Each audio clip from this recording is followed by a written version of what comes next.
सभी साथियों को सुप्रभात, या जो बच्चे जिस वक्त देख रहे हैं उसी हिसाब से सभी को सुप्रभात, गुड मॉर्निंग, प्रणाम, नमस्ते। सबसे पहले आज के हम इस क्लास में पिट्स इंडिया एक्ट 1784 देखने जा रहे हैं। पिछले अगर आपने वीडियो में ये सारे चीज़ों को नहीं देखा है, यदि आपने 1600, 1726, 1773 और 1781 का सेटलमेंट एक्ट ऑफ सेटलमेंट अगर आपने नहीं देखा है तो हम प्लीज़ आप हमारे वीडियो को जा करके प्लेलिस्ट में जा करके आप देख सकते हैं। इसके बाद 1784 को देखिएगा तो और समझ में आएगा।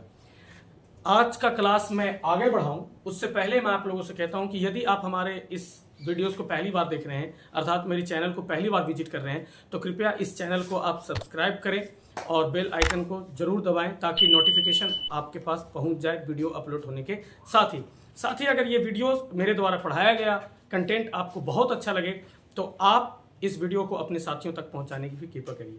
तो चलिए बातों को ज़्यादा नहीं खींचते हुए मैं आपको ले चलता हूं आज के इस क्लास में पिट्स इंडिया एक्ट 1784। तो जैसा कि आप देख रहे हैं कि इस एक्ट को ब्रिटिश प्रधानमंत्री विलियम पिट द्वारा प्रस्तुत किया गया था।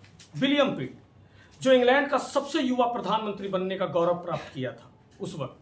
ये 1783 में ही विलियम पिट वहां के प्रधानमंत्री बने थे। उसके बाद 1784 में इस एक्ट को लाया गया था। यदि आपसे पूछा जाता है कि पिट्स इंडिया एक्ट 1784 के वक्त ब्रिटेन का प्रधानमंत्री कौन था तो घबराने की जरूरत नहीं है, इस एक्ट में ही उनका नाम दिया हुआ है पिट्स, विलियम पिट।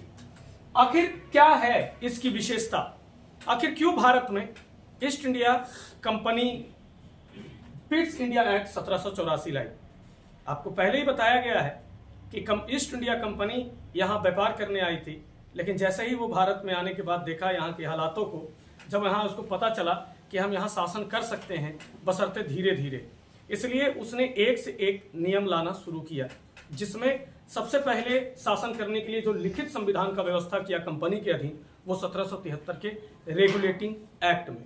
लेकिन भारत को ठीक ढंग से समझने से पहले ही उसमें ऐसे कई प्रावधान कर दिए जो यहाँ के लोगों को अच्छा नहीं लगा, जिसे सुधारने के लिए 81 में सेटलमेंट करने के लिए, उस कानून को सेटलमेंट करने के लिए एक व्यवस्था लाया जिसे हम एक्ट ऑफ सेटलमेंट के नाम से जानते हैं, जिसमें आपको पिछले वीडियोस में, पिछली क्लास में आपको बताया था कि उसमें कंपनी ये क्या बोलते हैं, गवर्नर जनरल के परिषद और जो कलकत्ता की सर्वोच्च न्यायालय थी उनके कार्यों को अलग कर दिया, क्योंकि दोनों के बीच में विवाद हो रहा था। साथ ही सुप्रीम कोर्ट को भी कहा गया और गवर्नर जनरल को भी कहा गया उस एक्ट में कि कुछ भी भारत में नियम कानून बनाने से पहले भारत के संस्कृति सभ्यता को ध्यान रखना जरूरी है।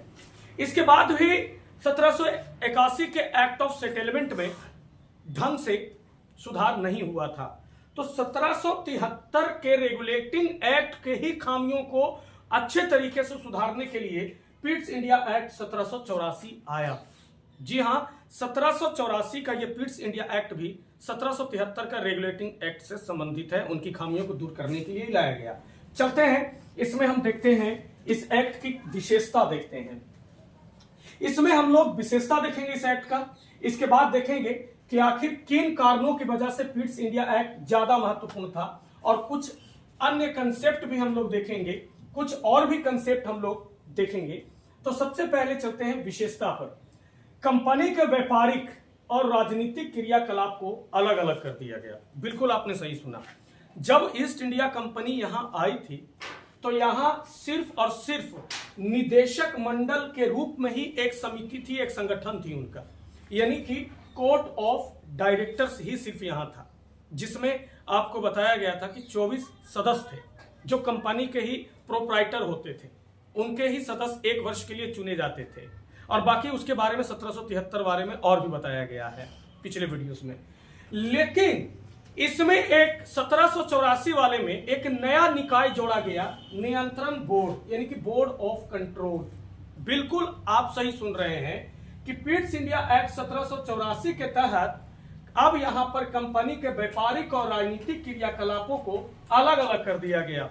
इसका मतलब यह है कि पहले व्यापारिक और राजनीतिक दोनों क्रियाकलाप कोर्ट ऑफ डायरेक्टर्स देख रहा था, निदेशक मंडल देख रहा था, लेकिन अब जो है एक राजनीतिक क्रियाकलाप के लिए एक नया निकाय जोड़ा गया, नियंत्रण बोर्ड, यानी इसको इंग्लिश में कह सकते हैं बोर्ड ऑफ कंट्रोल। अब निदेशक मंडल चूंकि पहले से था, नियंत्रण बोर्ड बाद में बना, तो निदेशक मंडल का काम था व्यापारिक मामलों के अधीक्षण करना, अर्थात मॉनिटरिंग करना। यानी निदेशक मंडल को जिम्मेदारी दिया गया कि आप भारत में केवल व्यापारिक मामलों का ही मॉनिटरिंग करेंगे, व्यापार से संबंधित ही काम करेंगे, ठीक है। यानी ईस्ट इंडिया कंपनी के जो लोग थे, जो प्रोप्राइटर थे, जो निदेशक मंडल के सदस्य थे, उनको कहा गया कि सुनो, सम्राट वहां के कहा भाई सुनो, तू अब वहां पर भारत में केवल और केवल व्यापारिक मामले देखेगा, प्रशासन की जिम्मेदारी हम पे छोड़ दो, राजनीतिक की जिम्मेदारी हम पे छोड़ दो। इसके लिए नियंत्रण बोर्ड आया और नियंत्रण बोर्ड का काम था राजनीतिक मामलों का प्रबंधन। अब जो व्यापारिक मामलों का देखता था निदेशक मंडल, इसके सदस्यों की नियुक्ति कौन कर रहा है? कंपनी द्वारा, खुद वो कर रहे हैं, ठीक है। और नियंत्रण बोर्ड का जो सदस्य होता था, 6 सदस्यीय टीम होती थी ये नियंत्रण बोर्ड, इसकी नियुक्ति सम्राट द्वारा होती थी। तो यदि आपसे पूछ दे कि निम्न में से किस बोर्ड का सदस्य इंग्लैंड के सम्राट द्वारा नियुक्त किए जाने का प्रावधान था, तो नियंत्रण बोर्ड में, और कंपनी द्वारा निदेशक मंडल का। आपने बिल्कुल सही सुना। इस प्रकार आप कह सकते हैं कि शासन यहां एक नहीं कर रहा है कोई, शासन अब दो करने वाले हो गए, एक निदेशक मंडल और एक नियंत्रण बोर्ड। यानी इस एक्ट के तहत कंपनी के अधीन द्वैध शासन यानी दोहरी शासन की शुरुआत हुई। व्यापारिक वाला शासन निदेशक मंडल और राजनीतिक मामलों का प्रबंधन नियंत्रण बोर्ड। तो कंपनी के अधीन जो द्वैध शासन की शुरुआत हुई, दोहरी शासन प्रणाली की जो शुरुआत हुई, वो पीट्स इंडिया एक्ट 1784 के तहत हुई। आपको जब द्वैध शासन बड़ा फंसाता है, द्वैध शासन जो है, आपको अगर पूछे कि बंगाल में द्वैध शासन कब आया, बंगाल में, तो 1765 रॉबर्ट क्लाइव। कंपनी के अधीन जो दोहरी शासन यानी कि द्वैध शासन प्रणाली की शुरुआत हुई, तो 1784 पीट्स इंडिया एक्ट। और इस दोहरी शासन को 1858 के एक्ट में, भारत परिषद अधिनियम 1858 के एक्ट में खत्म किया। समझ रहे बात? यानी कि दोहरी शासन जो कंपनी के अधीन में शुरू हुई थी, उस एक्ट को 1858 के एक्ट में समाप्त किया गया, ठीक है। और फिर आता है द्वैध शासन जो 1919 में आता है, प्रांतों में द्वैध शासन तब 1919 के अधिनियम में, केंद्र में द्वैध शासन तब 1935 के अधिनियम में। तो द्वैध से रिलेटेड बात बता रहे हैं। बंगाल में द्वैध शासन 1765 रॉबर्ट क्लाइव, और उसको समाप्त किया 1773 के रेगुलेटिंग में। उसके बाद कंपनी के अधीन दोहरी शासन यानी कि द्वैध शासन प्रणाली की शुरुआत तो 1784 पीट्स इंडिया एक्ट के तहत, इसको समाप्त किया 1858 के एक्ट के तहत। फिर आएगा पुनः कंपनी के अधीन प्रांतों में द्वैध शासन प्रणाली तो 1919 के अधिनियम में, और उसको परिवर्तित करके केंद्र में कर दिया गया द्वैध शासन प्रणाली, वो 1935 में। 1919 में प्रांतों में और 1935 में केंद्र में। बिल्कुल, यदि आप थोड़ा कंफ्यूज हो गए तो वीडियो को पीछे करके भी आप सुन सकते हैं दोबारा।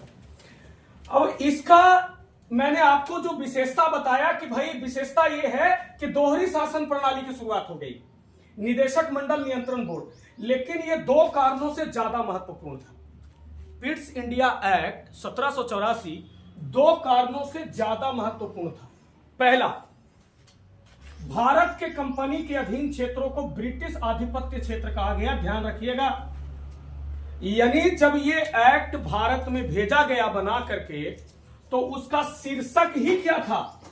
उसका शीर्षक ही था ब्रिटिश आधिपत्य क्षेत्र। ब्रिटिश आधिपत्य क्षेत्र हेडिंग था, हेडलाइन था ये, ब्रिटिश आधिपत्य क्षेत्र, समझे? ये इसका शीर्षक था। 1784 ईस्वी का पीट्स इंडिया एक्ट का शीर्षक था ब्रिटिश आधिपत्य क्षेत्र। यानी लिख दिया कि भाई भारत के कंपनी के अधीन क्षेत्रों, यानी कि भारत में कंपनी के अधीन, तो भाई बंगाल पूरा था, मद्रास था, महाराष्ट्र, बंबई था, ये सब कंपनी के अधीन में थे। तो कंपनी के अधीन को क्या कहा गया? ब्रिटिश आधिपत्य क्षेत्र। ध्यान रहे, कंपनी आधिपत्य क्षेत्र नहीं। भाई सम्राट वहां पार्लियामेंट थोड़ा जग रहा है धीरे धीरे कंपनी के प्रति, ठीक है। उसको लगने लगा कि भाई कंपनी का थोड़ा पावर कम करो, पैसा दिया है तो क्या, लाइसेंस लिया है तो क्या, अपने हिसाब से चलाएगा। अब यहाँ पर नाम ईस्ट इंडिया कंपनी का नहीं होगा भारत में, धीरे धीरे अपना नाम करो, ब्रिटिश का नाम, देश का नाम। तो पहली बार भारत के कंपनी के अधीन क्षेत्रों को कहा कि ब्रिटिश आधिपत्य क्षेत्र, ईस्ट इंडिया कंपनी नहीं, ब्रिटिश आधिपत्य क्षेत्र, काम तू करो नाम हमारा होगा, ब्रिटिश आधिपत्य क्षेत्र। दूसरा, पहला कारण कि ब्रिटिश आधिपत्य क्षेत्र कहा गया।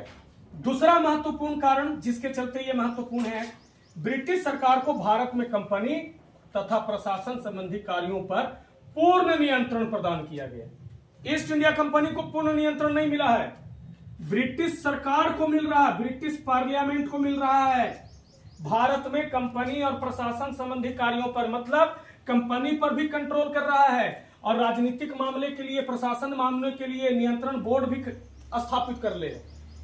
तो पहली बार ब्रिटिश सरकार को भारत में कंपनी और प्रशासन संबंधी कार्यों पर पूर्ण कंट्रोल मिल गया, यहां से कंट्रोल ले लिया। आपको बताएं कि ये जो एक्ट है 1784, ये एक्ट जो है भारत में कंपनी के शासन का अंत का कारण हुआ। कहिएगा कैसे? भाई मुझसे पूछोगे तो मैं एक ही बात कहूंगा कि कंपनी का शासन जो है, आपको भी पता है, अगर जो पहले बच्चे पढ़ चुके हैं या नहीं भी पढ़े हैं तो जानिएगा कि 1857 में भारत में एक संग्राम होता है और उसके बाद ईस्ट इंडिया कंपनी का शासन भारत से खत्म हो जाता है और भारत पर कब्जा डायरेक्ट रूप से ब्रिटिश पार्लियामेंट का होता है, अंग्रेजों का चालू हो जाता है, वहां के सांसदों का चालू हो जाता है, यानी 1858 से। तो 1858 में ईस्ट इंडिया कंपनी शासन करना बंद कर देती है यहां पर, ठीक है।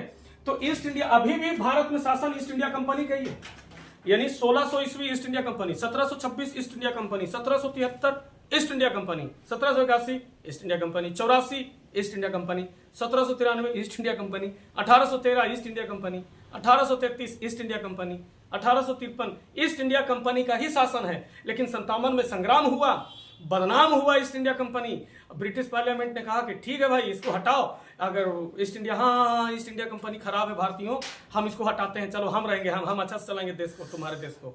तो 1858 में खुद चलाने लगा ईस्ट इंडिया कंपनी को, साइड कर दिया। तो ईस्ट इंडिया कंपनी को साइड किया गया। ये साइड करने का जो बीज रोपल गया था उस 1784 में ही रोप दिया था, 1784 में ही। अब देखिए अपने आ गया यहां पर, ब्रिटिश पार्लियामेंट खुद आ गया, यहां नियंत्रण बोर्ड खुद आ गया, यहां पर कंपनी के प्रोप्राइटर के अलावे सम्राट आ रहा है, एंट्री मार रहा है। अब यहां अपने प्रशासन में आ गया, यानी धीरे धीरे भारत में कंट्रोल करने लगा है कंपनी को, कंपनी के साथ साथ भारत को भी कंट्रोल करना शुरू कर दिया है।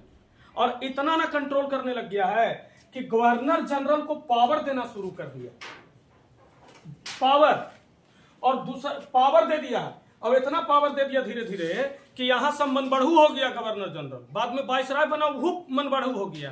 प्रशासन एकदम इतना उटपटांग चलने लगा कि यहाँ हमारे जो पूर्वज, हमारे भारतीय जो लोग थे, वो इनके खिलाफ आक्रोश होते चले गए, कंपनी के खिलाफ, और आंदोलन हो गया। तो यानी कि इस समय दिया गया छूट, ईस्ट इंडिया कंपनी के अधिकारी या जो पदाधिकारी थे वो मनबढ़ू हो गए। अब मनबढ़ू होने के चलते जो है ये उलूर जुलूर काम करने लग गई। तो भारतीय लोग जो है पकड़ के लेट डंटा सोटिया दिया 57 में। तो एकरा में मनबढ़ू बनावल गया था। अब अगर इसमें इतना मनबढ़ू नहीं बनावल जाता तो शायद ये उलूर जुलूर करबे नहीं करती। तो धीरे धीरे इस सबका मन बढ़ रहा था, और मन बढ़ रहा था कंपनी का नहीं, ये ब्रिटिश पार्लियामेंट बढ़ा रही थी कि ये बढ़ाओ एकर मन, ये कूदेगा तो फंसेगा, अब फंसेगा तेरा हटाएंगे और हम लोग खुद आ जाएंगे। यानी कि भारत पर नजर अब पार्लियामेंट की लग रही थी, इसका लालच बढ़ रहा था। लेकिन आए तो आए कैसे, भारत में आए कैसे, वो कैसे कह दे अपन देश के कंपनी को कि भाई तू हट, अब हम शासन करेंगे। वो कंपनी उसको टैक्स दे रही है, कंपनी उससे लाइसेंस ले ले है, वो सारा चीज अधिकार प्राप्त कर ले है, तो लीगली तौर पर नहीं ना आ सकता है। तो एक काम करो, कंपनी का बदनाम करो और अपने आओ। तो कंपनी का बदनाम कर दिया। अब यहां पर देखिए, कंपनी के कर्मचारियों को उपहार लेने पर पूर्णतः प्रतिबंध लगा दिया। 1773 के एक्ट में कंपनी के कर्मचारियों को भारतीयों से व्यापार लेने पर और भारत में निजी व्यापार करने पर बिना लाइसेंस के प्रतिबंध लगाया। ध्यान दीजिएगा, 1773 के रेगुलेटिंग एक्ट में कंपनी के कर्मचारियों को उपहार लेने पर प्रतिबंध लगाया। और अगर कहेगा पूर्णता प्रतिबंध कब लगाया उपहार लेने पर, तो 1784 पिट्स इंडिया एक्ट। खाली कहेगा उपहार लेने पर प्रतिबंध लगाया कंपनी के कर्मचारियों को, तो कहिएगा 1773। उपहार लेने पर पूर्णता प्रतिबंध लगाया, पूर्णता कंप्लीट रूप से, तो पिट्स इंडिया एक्ट 1784। ठीक है। इस अधिनियम द्वारा देखिए यहीं पर गवर्नर जनरल को मजबूत बनाया गया, बिट्टो शक्ति दी गई। बहुत इंपॉर्टेंट चीज है, बहुत ही कम जगह पर आपको यह मिलेगा देखने को, बिट्टो शक्ति। और जबकि पूछा है कई परीक्षा में, बहुत शायद ही कोई ऐसा आप किताब पढ़ेंगे और वहां पर आपको यह मिल जाए। लगभग कई किताबों में इसकी चर्चा नहीं है, लेकिन परीक्षाओं में चर्चा है। प्रश्न पूछ रहा है कि भाई किस अधिनियम द्वारा गवर्नर जनरल को बिट्टो शक्ति दी गई, किस अधिनियम द्वारा? तो बिट्टो शक्ति जो गवर्नर जनरल को दिया गया वो पिट्स इंडिया एक्ट 1784 के तहत दिया गया। ठीक है। यानी बिट्टो एक लैटिन शब्द है जिसका मतलब होता है मना करता हूं। मतलब मान लो मैं गवर्नर जनरल, अब देखो भाई मैं हूं नहीं, लेकिन मान लो, ठीक है, अभी के लिए उदाहरण के लिए, और मुझे बिट्टो शक्ति दी गई, तो मैं कैसे इस शक्ति का उपयोग करूंगा? बोझा उठा के नहीं, बल्कि बोझा जो हमको दिया जाएगा हम मना कर सकते हैं कि हम नहीं उठावे, हमारा मन नहीं है, ऐसे। तो बिट्टो शक्ति का मतलब यह हुआ कि कोई जो है कानून बन के आया, प्रस्ताव आया और हमारा नहीं मन है, तो इस ठीक नहीं, हटाओ इसे, ये हमको अच्छा नहीं लग रहा, तो हट गया वो, अब वो पासो नहीं होगा। मन इतना पावरफुल है कि एक बार हम मना कर देंगे तो काम नहीं होगा। बिट्टो शक्ति का मतलब मना। जैसे अभी संयुक्त राष्ट्र संघ में है, सुरक्षा परिषद के 5 अस्थायी सदस्य देशों के पास बिट्टो शक्ति। अगर अमेरिका बोलेगा कि हाँ ठीक है, तो अब रूस बोल दिया कि हाँ ठीक है, चाइना बोल देगा कि हाँ, चाइना तो बोलबे नहीं करता है, भारत कह रहा है कि भाई हमारा देश कह रहा है हमको अस्थायी देश में लाओ, अस्थायी देश में जोड़ो, तो अमेरिका बोलता ठीक है आइए, चलो भाई अब 4 बचा। इसके बाद बोलता है फ्रांस की आइए, रूस बोलता है आइए, समझे? तो इन लोग बोल देता है आइए, ब्रिटेन बोलता है आइए, 4 देश बोलता है आइए, हाँ हमारा तरफ से हाँ है, और चाइना कह देता है नहीं, पड़ोसी देख ही नहीं चाहता है हम लोग का डेवलपमेंट नहीं देखना चाहता है चाइना, इसलिए नहीं कह देता, यानी बिट्टो शक्ति का प्रयोग कर देता है। और एक भी बिट्टो शक्ति प्रयोग कर दिया तो मना हो गया, 4 गो के कहल बेकार हो गया। तो ये बिट्टो शक्ति जो गवर्नर जनरल को दी गई मना करने का किसी भी चीज पर, वो दिया गया पिट्स इंडिया एक्ट 1784। एकदम याद रखिएगा, ये आपको हो सकता है इसी वीडियो में मिल रहा हो कि भाई बिट्टो शक्ति गवर्नर जनरल को किसके तहत दिया गया, तो पिट्स इंडिया एक्ट 1784, समझे? हालांकि आपको एक बात बता दें कि 1786 में इसकी चर्चा जरूर है कि 1786 में गवर्नर जनरल को अपने मामले में किसी भी शक्ति को निरस्त करने का अधिकार दिया, रद्द करने का अधिकार दिया गया। तो वो रद्द करने की बात हो रही है जो 1786 की बात होगी, 1786 का अधिनियम बात होगा, लेकिन बिट्टो वाला जब बात होगा ना तो 1784 का बात होगा। ठीक है। अब इसका थोड़ा सा और अन्य तथ्य में आइए। गवर्नर जनरल की परिषद के सदस्य संख्या पहले 4 होता था, आपको पता है पहले 4 था, लेकिन 4 वाले मामले में थोड़ा सा लफड़ा लग रहा था। कोई भी कानून आ रहा तो फाइनल वोट देना पड़ता था गवर्नर जनरल को। कब? जब बहुमत 2-2 का होता था तब। तो गवर्नर जनरल ने कहा भैया हमरा जरूरत नहीं पड़ेगा 2-2 का, 3-1 होता है, ऐसा करो कि थोड़ा हम भी रहें इसमें, सम संख्या में दिक्कत है। तो क्या कर दिया? 3 कर दिया, 1-2-2-1 ऐसे करके, तो फाइनली चौथा आ गया अपने। तो गवर्नर जनरल की परिषद के सदस्य संख्या 4 से घटाकर 3 कर दिया। तो गवर्नर जनरल के परिषद के संख्या 4 से घटाकर 3, यानी कुल मिला के पिट्स इंडिया एक्ट में गवर्नर जनरल को पावर बढ़ा रहा है, बिट्टो पावर दे रहा है। सदस्य संख्या 4 से घटा के 3 कर दिया, उसका महत्व वहां बढ़ाएगा, समझे? और क्या करेगा से देखिए, मद्रास और बंबई सरकार को पूरी तरह से बंगाल गवर्नर के अधीन कर दिया। तो कहोगे 1773 में ना रेगुलेटिंग एक्ट में न हुआ था भैया, रेगुलेटिंग एक्ट में बंगाल के अधीन मद्रास और बंबई गवर्नर को करल गया था ना, बंगाल के गवर्नर को जनरल कहा गया, गवर्नर जनरल। तो भाई हाँ सही बात आपने सुनी, लेकिन अगर पूर्ण रूप से कहेगा कि अधीन कर दिया तब 1784 में उपहार लेने पर प्रतिबंध लगाया तो 73, और पूर्ण रूप से कहेगा प्रतिबंध तो 84। कंपनी के मद्रास और बंबई के सरकार को बंगाल गवर्नर जनरल के अधीन कर गया तब कहिएगा 73, और पूर्ण रूप से अधीन कर दिया तब होगा 84। बाय द वे, अगर आपको इधर ध्यान देना नहीं है तो मत दो, लेकिन यहां दो, यहां दीजिए कंपनी के कर्मचारियों को उपहार लेने पर प्रतिबंध लगाया, यहां दीजिए ब्रिटिश आधिपत्य क्षेत्र पहली बार चर्चा हुई है क्विट्स इंडिया एक्ट में, समझे। यहां दीजिए कंपनी के अधीन द्वैत शासन प्रणाली यानी दोहरी शासन व्यवस्था कब शुरू हुआ तो 1784 के एक्ट के तहत। यहां ध्यान दीजिए कि कंपनी के अधीन द्वैत शासन दोहरी प्रणाली किस एक्ट के तहत खत्म हुआ 1858। हमने तो पहले ही कहा कि यही वो अधिनियम है जो भारत में कंपनी का शासन खत्म करने का कारण बना 1858 में, समझे ना। 1858 में इसका कारण बना।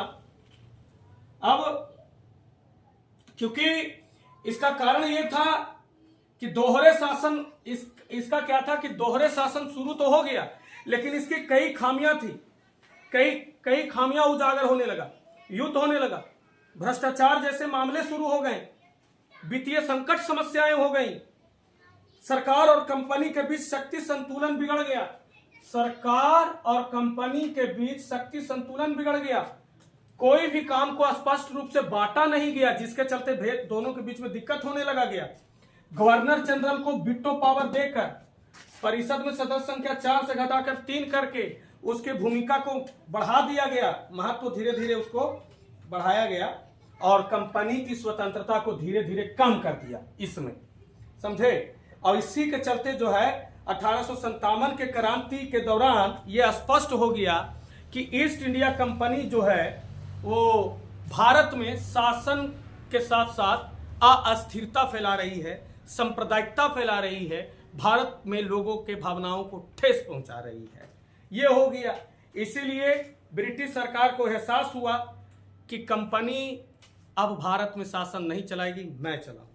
इसीलिए 1858 का अधिनियम आया और ईस्ट इंडिया कंपनी का अंत कर दिया। हालांकि ईस्ट इंडिया कंपनी का औपचारिक रूप से अंत तो 1 जनवरी 1884 को हुआ, वो अलग बात है। तो ये हम लोग देख रहे थे पीट्स इंडिया एक्ट 1784, एक बार रिपीट कर लेते हैं, ठीक है। इस एक्ट के समय ब्रिटिश प्रधानमंत्री कौन थे तो उस वक्त के सबसे युवा प्रधानमंत्री विलियम पिट, ठीक है। शीर्षक क्या था इसका तो ब्रिटिश आधिपत्य क्षेत्र सबसे महत्वपूर्ण कारण था। किस अधिनियम के तहत व्यापारिक एवं राजनीतिक क्रियाकलाप को, कंपनी के व्यापारिक एवं राजनीतिक क्रियाकलाप को अलग अलग कर दिया तो पीट्स इंडिया एक्ट जोड़ा गया। क्या निदेशक मंडल जोड़ा गया यानी कि कोर्ट ऑफ डायरेक्टर्स? नहीं, ये पहले से था। नियंत्रण बोर्ड यानी कि बोर्ड ऑफ कंट्रोल जोड़ा गया, हाँ यही जोड़ा गया। आपसे अगर पूछा जाएगा कि भाई निम्न में से कौन सा निकाय व्यापारिक मामलों का अधीक्षण कर रहा था तो निदेशक मंडल। राजनीतिक मामलों का प्रबंधन कौन कर रहा था? नियंत्रण बोर्ड। नियंत्रण बोर्ड के सदस्यों की नियुक्ति कौन कर रहा था? इंग्लैंड के सम्राट। निदेशक मंडल के सदस्यों की नियुक्ति कंपनी द्वारा, ठीक है। अब आगे पूछेगा कि कंपनी के अधीन द्वैत शासन यानी दोहरी शासन व्यवस्था की शुरुआत जो है किस एक्ट के तहत हुआ? 1784। इसको खत्म कब कर गया? 1858 के एक्ट में। यह अधिनियम 2 महत्वपूर्ण कारणों से महत्वपूर्ण है, 2 कारणों से महत्वपूर्ण था, 2 कारणों से। अगर आप यहां पर इसको मिटाते हैं तो 2 कारणों से महत्वपूर्ण था। पहला कि बोला गया कि भारत में कंपनी का जहां जहां तक अधिकार है, राज कर रहा, वहां तक ब्रिटिश आधिपत्य क्षेत्र कहलाएगा। दूसरा, भारत में कंपनी और प्रशासन संबंधी मामलों में ब्रिटिश सरकार का हस्तक्षेप बढ़ गया, ब्रिटिश सरकार दखल अंदाजी करने लग गई। अब कंपनी के हर मामले में वो टांग अड़ाने लग गई। तो कंपनी के हर मामलों में टांग अड़ावे यहीं से शुरू हुआ है 1784 से। ये बात याद रखिए, खैलुसेटों में वन लाइनर रटे से नहीं होता है, ज्ञान के साथ समझ विकसित करने का प्रयास कीजिए। बाय द वे, आप जहां से भी रट रहे हैं भैया, आप बहुत जल्दी कामयाब हो, नौकरी जल्दी लें आप। और कंपनी के कर्मचारियों को उपहार लेने पर प्रतिबंध लगाया तो 1773 के रेगुलेटिंग एक्ट। पूर्णता प्रतिबंध लगाया तो 1784 के Pitt's India act. Governor general को वीटो शक्ति दी गई 1784 का एक्ट। गवर्नर जनरल परिषद के सदस्य संख्या 4 से घटाकर 3 कर दिया गया 1784 के पिट्स इंडिया एक्ट। मद्रास और बंबई के सरकार को बंगाल गवर्नर जनरल के अधीन किया गया तो तो 1773 के रेगुलेटिंग एक्ट पूर्ण रूप से अधीन कर दिया गया तो 1784 के पीट्स इंडिया एक्ट। ठीक है, तो उम्मीद है कि आप लोगों को जिस हिसाब से मैंने पीट्स इंडिया एक्ट के बारे में बताया आप लोग को समझ में आया होगा। यदि आपको ये वीडियो समझ में आया है, अच्छा लगा है, तो कृपया करके आप हमारे इस वीडियोस को लाइक करें। आपको और अच्छा लगा होगा तो हमारी मोटिवेशन के लिए आप कमेंट भी जरूर करें। आपके कमेंट मैं पढ़ता हूं, उसका रिप्लाई भी देता हूं। तो मिलते हैं आपसे अगले वीडियो में, तब तक के लिए बहुत बहुत धन्यवाद।